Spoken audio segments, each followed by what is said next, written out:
সুন্নত তরিকায় যদি শোয়, মানুষ নামাজ পড়ে ওযু সহকারে আমল করে যদি শুইতে পারে, আর এই অবস্থায় স্বপ্ন দেখে, স্বপ্নটা জান্নেওয়ালার কাছে বললে ব্যাখ্যা পাওয়া যায়।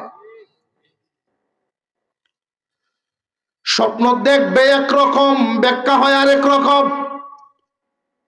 দেখে একরকম, ব্যাখ্যা হয় আর একরকম। স্বপ্নে দেখছে রাস্তার দাঁড়ায়া নিচে পেশাব করে খারুইয়া,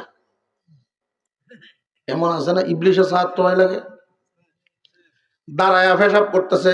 বাস্তবে না স্বপ্নে? স্বপ্নে দেখতেছে দাঁড়ায়া পেশাব করে। যেই জায়গায় পেশাব গিয়ে পড়তেছে, তাকায়া দেখে নিচে কোরআন শরীফের একটা পাতা ঘুরে গেছে। ঘুম থেকে উঠে বড় পেরেশান যুবক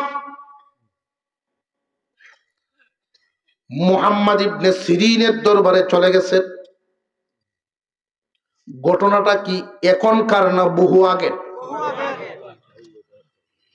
খুব পেরেশান, কি স্বপ্ন দেখলাম আমি, মনে হয় শেষ। কাঁদতেছে।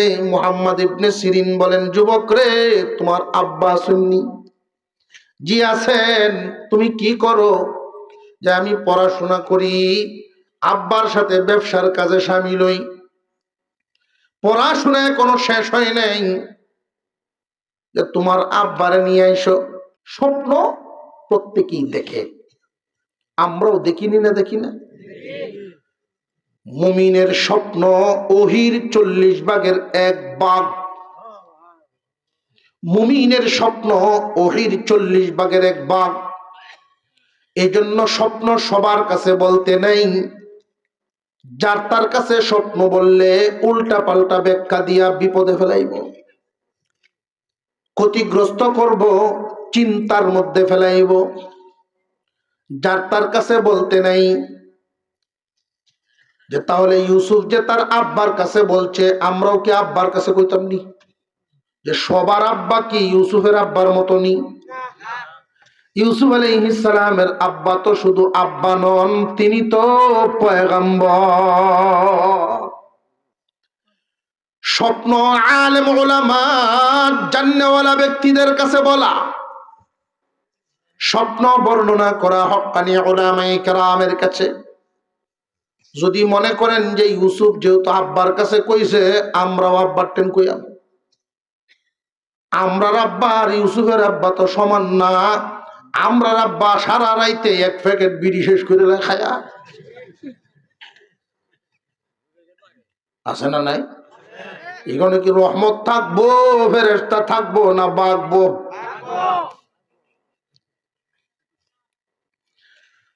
হক্কানি আলেমের কাছে স্বপ্ন বর্ণনা করলে এর একটা ইঙ্গিত মিলে।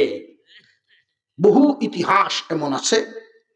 স্বপ্ন 3 ধরনের: জেহনি, রহমানি এবং শয়তানি। কয় প্রকার? জেহনি, রহমানি, শয়তানি। জেহনি হলো এমন স্বপ্ন, দিনে যা করে রাত্রেও তা করে। দেখবেন ছোট ছোট ফুলাভান করে ঘুমাইছে শহীদ, কয় ধর ধর ধর ধর, আছে না? বিভিন্ন মাদ্রাসায় গেলে দেখতে পারবেন সারাদিন কোরআন তিলাওয়াত করে, ঘুমের ভিতরেও এমন ভাবে আয়াত টান দেয়, নির্ভুল ভাবে পুরা আয়াত শেষ করে দেয়, অথচ ঘুমো। যার যেটার সাথে গভীর ভাবে মনোযোগের সম্পর্ক, ওইটা ঘুমো, এটা করে, এটা জেহেনি। ঘুমায়া ঘুমায়া কয় এইটা নিলে 11 টাকা, এটা নিলে 15 টাকা, একটিও কম নাই। ঘুমো কইতাছে। বউ একটা লাই, কিতা ব্যস্ত আছো? ঘুমোতে কিয়া? সারাদিন বেঁচে দোয়ানদারি করে, ঘুমো এই কামটি করতেছে। এটা হইলো জেহনি।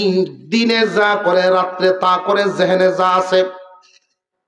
2 নাম্বার রহমানি, আল্লাহর পক্ষ থেকে মুমিনকে ইঙ্গিত দেওয়া হয়, বুঝতে পারলে লাভবান, না বুঝলে কোনো ক্ষতি নেই। এই জন্য বুঝার জন্য হক্কানি আলেমের কাছে পরামর্শ নেওয়া, এই স্বপ্নটা শোনানো।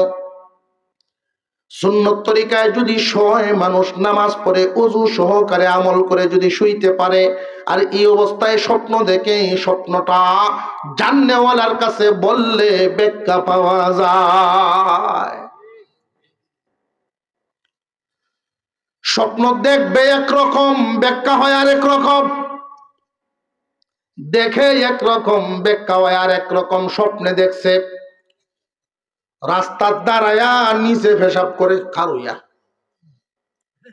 এমন আছে না? ইবলিশের সাহায্য তোমায় লাগে, দাঁড়ায়া পেশাব করতেছে, বাস্তবে না স্বপ্নে।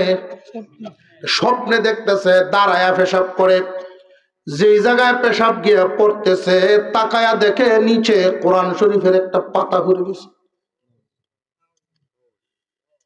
ঘুম থেকে উঠে বড় পেরেশান যুবক, মুহাম্মদ ইবনে সিরিনের দরবারে চলে গেছে। ঘটনাটা কি এখনকার না বহু আগে? খুব পেরেশান, কি স্বপ্ন দেখলাম আমি, মনে হয় শেষ। কাঁদতেছে। মুহাম্মদ ইবনে সিরিন বলেন, যুবক রে, তোমার আব্বা সুন্নি? জি আছেন। তুমি কি করো? যে আমি পড়াশোনা করি, আব্বার সাথে ব্যবসার কাজে শামিল হই, পড়াশোনা এখনো শেষ হয় নাই, যে তোমার আব্বারে নিয়ে আইসো। আব্বারে লইয়া গেছেন পরের দিন। পেরেশানি তো তার শেষ হয় না। উনি পরামর্শ দিলেন, আপনার এই ছেলেকে বিবাহ করায় ফেলেন, আপনার এই ছেলের বংশধরের মধ্যে আল্লাহ কোরআনের হাফেজ বানাইবে। স্বপ্ন দেখছে একরকম, ভাবছে একরকম, ব্যাখ্যা হইছে বুঝে আসতেছে।